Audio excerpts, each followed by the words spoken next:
아이가 갑자기 그것도 늦은 밤이나 휴일에 심하게 다치거나 아프면 정말 당황스럽죠.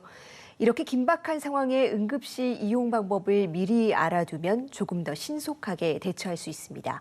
가톨릭대 인천성모병원의 이진 소아청소년과 교수에게 직접 들어보겠습니다. 교수님 어서 오세요. 안녕하세요.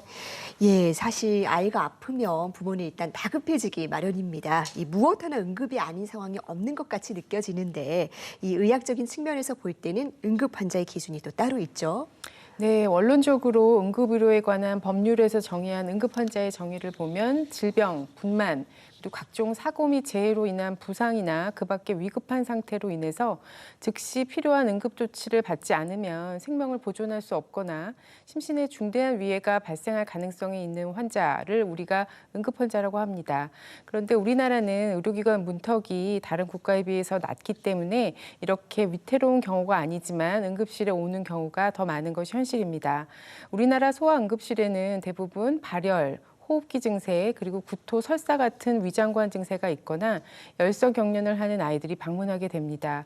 그러나 열이 나거나 배가 아프다고 해서 항상 바로 응급실에 방문해야 하는 것은 아닙니다.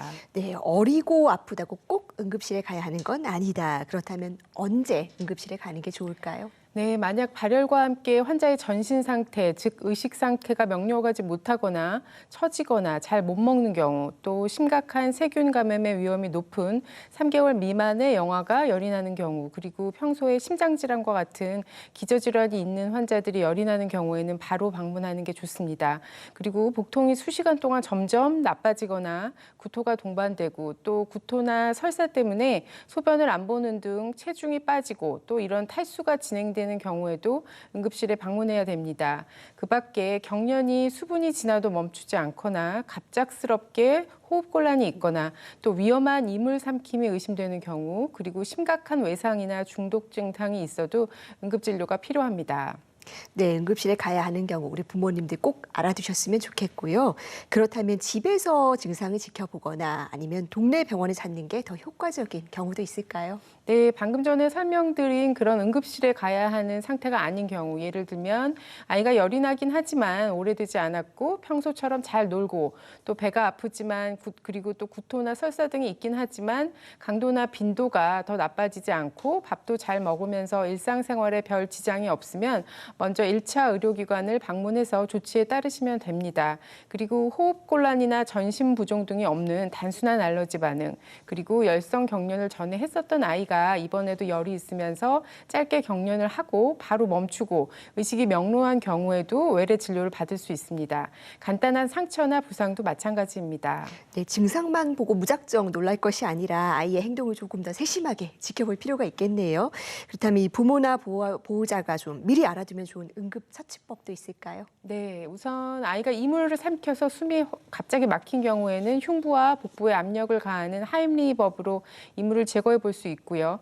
열성 경련을 하는 경우에는 아이를 평평한 곳에 눕히고 기도를 확보하고 또 흡인이 되는 것을 막기 위해서 고개를 돌려주시고 그리고 119에 신고를 하시면 됩니다.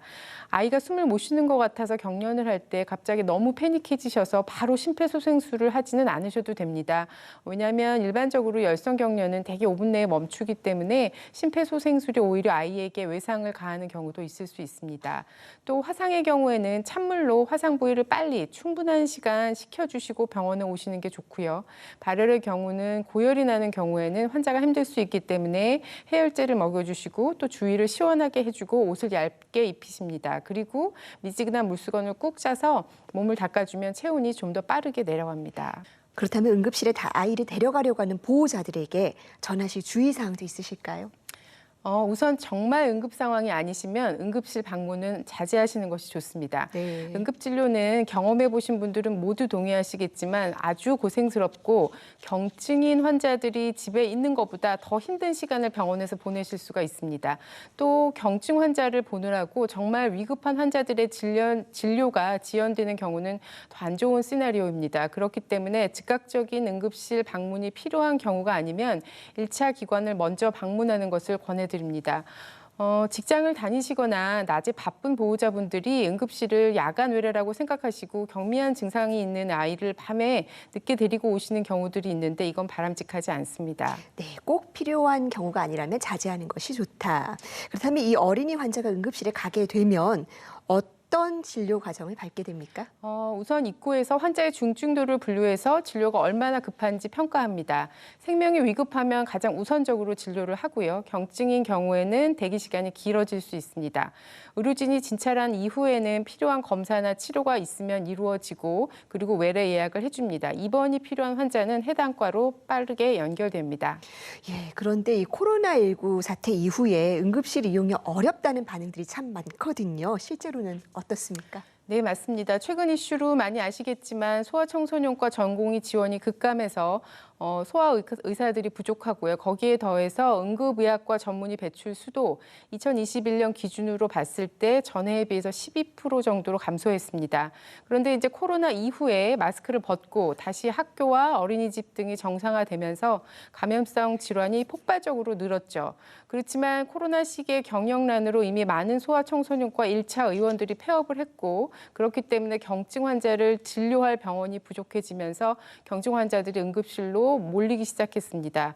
여기에 설상가상으로 소아청소년과 의료 인력이 부족해서 상급 종합병원이 소아응급실을 폐쇄하기 시작했고 그래서 일부 정상적으로 운영하고 있는 소아응급실로 환자들이 더욱 몰리고 과포화 상태가 되어서 실제로 중증 응급 환자들의 진료가 갈수록 어렵게 되고 있는 것이 문제입니다. 예, 정말 설상가상이라는 말이 딱 맞는 상황입니다. 그래서 요즘 이 부모님들 사이에서는 소아과 응세권이라는 말도 등장을 했다고 해요. 응급실과 역세권을 합친 말인데 그렇다면 이 소아 응급 진료 체계에는 이 제도적으로 어떤 대책이 마련돼야 될까요? 첫째로 소아응급실이 응급 환자와 중증 환자를 시기적절하게 치료하기 위해서는 경증 환자들이 분산되어야 합니다.